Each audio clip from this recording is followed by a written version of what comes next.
Hello everybody. Today we are going to discuss one of the tedious health hazard, that is burn. If you have been asked to define the burn, you may say damage of the body tissue caused by exposure of dry heat like flame, radiant heat, or to the energy which ordinarily stimulating the sensation of heat like electricity, lightning, X-ray, etc. is called burn. Away from this particular terminology, it has also been turned further on the basis of the other causative factors like thermal burn when injury is resulting from the dry heat, or chemical burn if the injury is caused by the contact of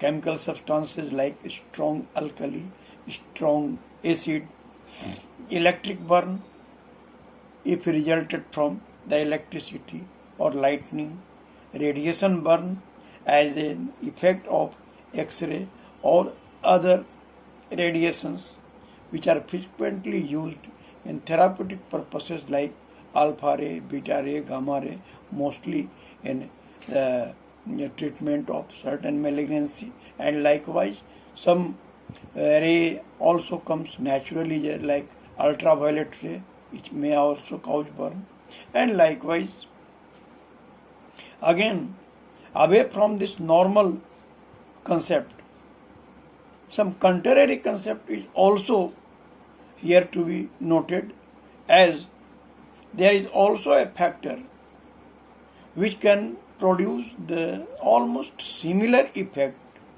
in spite it is completely opposite to the nature, as the burn is caused by the dry heat, while this is caused by the moist heat, steam, or when the body comes in contact with any liquid at its boiling point or near the boiling point, it may produce the effect mostly similar to the same like vesicle formation and other damages, but this one is known as a specific name, and that is called scald. Now, for the purpose to classify this burn,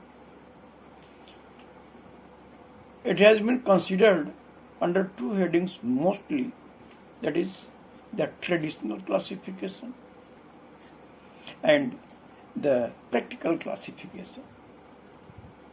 Under traditional classification, the burn has been classified under few stages or known as degrees, as the first degree represented by the erythema of the epidermis only, like this. This one you can see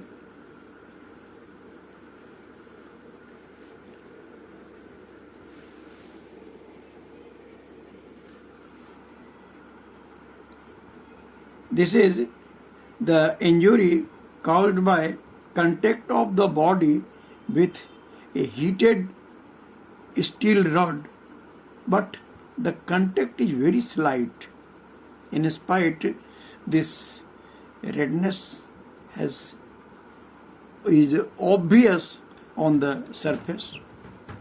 And now the second degree, where the coagulation with vesicle formation in the epidermis, which like this. Here vesicle has been formed. This injury has been done by the heated oil sprinkled on the body surface. And next, the third degree, where the destruction of the full thickness of the epidermis and involvement of the superficial dermis, including some accessory structure like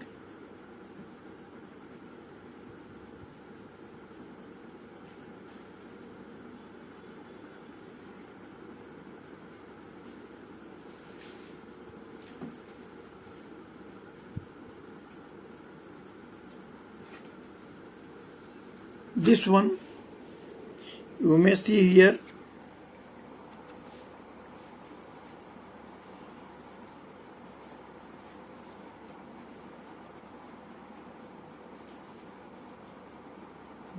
and the last one is the fourth, that is the fourth degree represented by the burn extending to the deep fascia or involvement of the muscle, bone, etc. and like this. This one. Here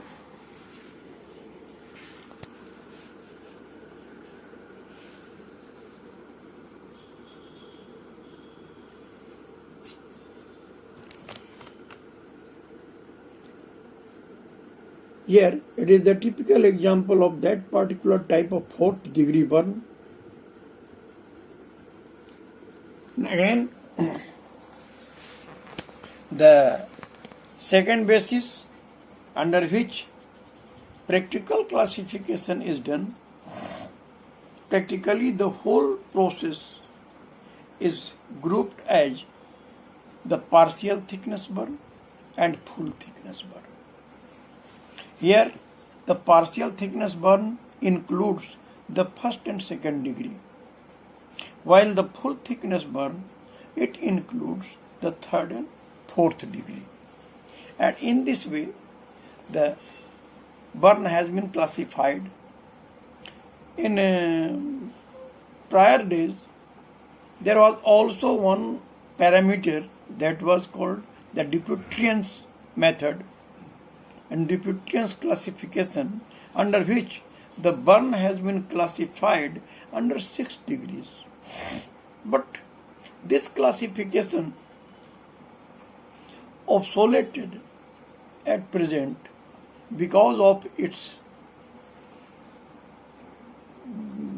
it is not so much applicable. There is much confusion in dividing the degrees like the 6th degree, and so this two classification is at present in practice. Except this, one other estimation has also been done on the basis of the involvement, surface area involvement, and the surface area involvement, it has been described by Ballas, and that's why it is called Ballas rule of 9. Under this Ballas rule of 9,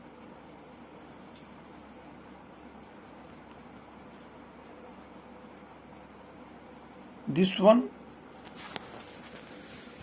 under the Ballas rule of 9, the whole body surface is divided into different part of the percentage, including 9%. As here the head and neck represents the 9% burn. The upper limb each represents 9, means 9 into 2 equal to 18% burn.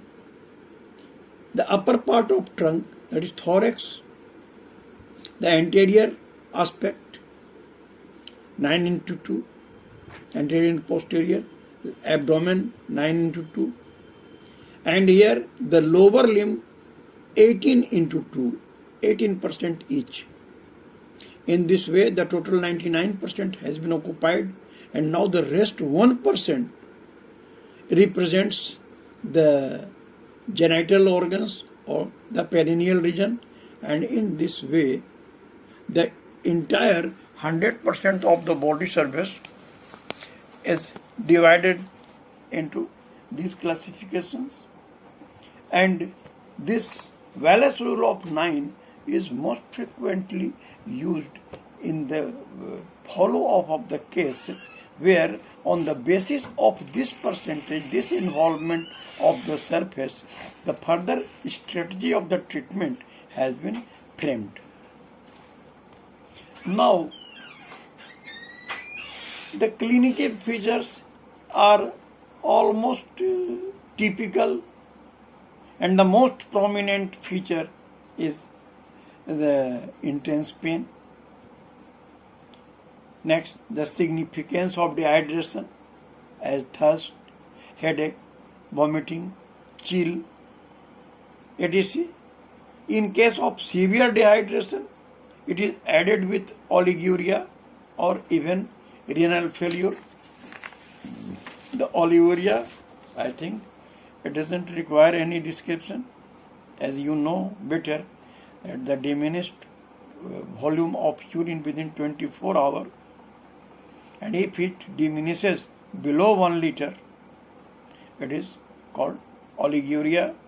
Though the normal urine past 24 hours ranges from the 1.5 liter to 2.5 liter, but between 1 to 1.5 liter, the condition remains subclinical.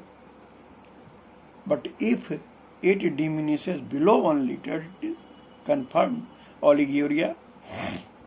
And likewise, the sign, the area of blister formation, raw ulcerated area, as you observed here, with exudation of the fluid. And these are the features which most frequently we have to consider, but up to the mild to moderate degree of the burn. When the burn includes the full thickness or extensive burn, where the condition becomes more critical, at that time the other complications are included within these features like shock and other conditions. Now, for the purpose to estimate the strength or condition of burn in mild to moderate degree, the most frequent investigation is to estimate the hemoglobin, and it is done with the help of hematocrit, RBC count, or hemoglobin percentage. If the severity exceeds, and accordingly the time exceeds, a lot of complications may accompany, like shock, sepsis, chest complaint like bronchitis, pneumonia, acute duodenal ulcer, commonly known as Curling's ulcer, keloid formation, contracture and deformity, the carcinoma in scar tissue known as Marjolin's ulcer. Almost these are the complications which frequently occurs. Now, if we consider about this prognosis, more than 20% burn is a serious condition. More than 30% burn is dangerous, while more than 60% is usually fatal. While in the case of children, the burn with 12% regarded as the serious. How far its management is concerned, the strategy should be framed as follows. First of all, the first aid, because the pain is most distressing symptom, so it requires to be abated as early as possible. And for this purpose, if the blister formed and overlying skin is not destroyed, cotton wool soaked with Canthris Q is applied externally. It will relieve the pain just at once. In case till these means are not available, the part affected must be applied with water. In case of severe burn, for abating the pain, the morphine may be applied. In case where cantheris is not available, you may use simple rectified spirit soaked in the wool. In case of burning, it will act accordingly. Now, next, the burned area should be treated as follows. A local treatment, it is done with the view to prevent the infection, to obtain healing as quickly as possible, and managed as follows. The exposure treatment. The best way to treat the superficial burn is through exposure process. The area is cleaned with cetramide chlorhexidine solution and the loose skin is removed, and if there is any blister, it should be pricked. Loose epidermal layer should have to be removed, and the area is then exposed to air which facilitates the crust formation. Now, next is the dressing. After cleansing the area, the dressing are applied in 3 layers. The first layer, the layer next to skin, should be non-adherent antiseptic. Second layer of cotton gauze, and the outermost layer of absorbent wool sufficiently thick and kept in place by bandaging it with the gauze. In case if it becomes saturated, a further layer of cotton wool should be applied without removing the original dressing. The dressing should be changed on the 3rd day and again on the 10th day. Now, for specific treatment, especially in case of partial thickness burn, the treatment should be continued as above, but if there is full thickness burn, the area should be bathed and frequently dressed with hypochlorite solution so that the slough may come out and fresh granulation tissue be present. If required, the area has to be covered with thin split of skin graft. Now, for the purpose to treat on the general basis, like the general treatment, it includes the prevention of tetanus. In case of respiratory damage, oxygen inhalation,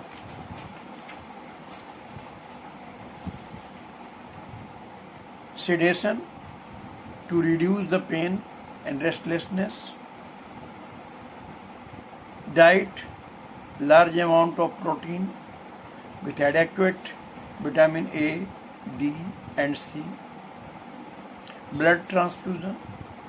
If anemia develops and hemoglobin level falls below 80%,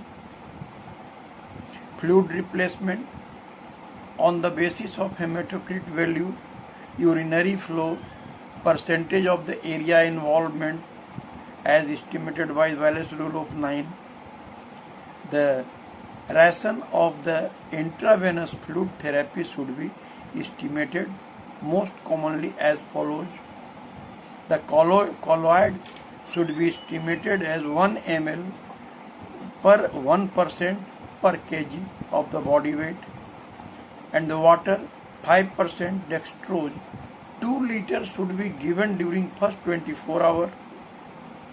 If shock is present, it should be treated on the line of treatment of the burn shock. And in this way, we should try to manage the case. For this purpose, we also have some homeopathic medicine which are most frequently used and proves their efficacy mostly in the mild to moderate cases, and these are almost diaconite, cantharis, arsenic alba, carbolic acid, calendula, ferrum phos, calimure, etc. may be given on the basis of indication, and I personally observed the better result in the mild or moderate cases. In this way, we are going to put an end to this class at this time, and further we shall continue with certain specific features and more elaborated descriptions about its treatment. Thank you.